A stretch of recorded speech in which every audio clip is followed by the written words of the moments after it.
বীর মুক্তিযোদ্ধাদের প্রতি সম্মান জানাতে অনন্য দৃষ্টান্ত স্থাপন করেছেন ফেনী ১ আসনের সংসদ সদস্য আলাউদ্দিন আহমেদ চৌধুরী নাসিম।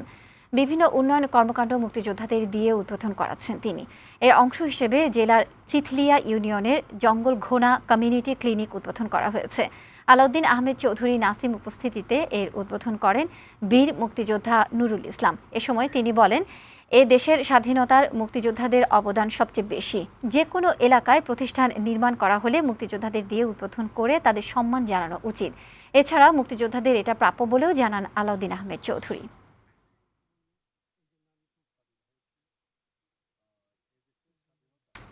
আমি উপলব্ধি করেছি আমরা আসলে নিজেরা মুক্তিযোদ্ধাদের জন্য তেমন কিছু করতে পারি না। এই সম্মানটা ওনাদেরই সবচেয়ে বেশি প্রাপ্য।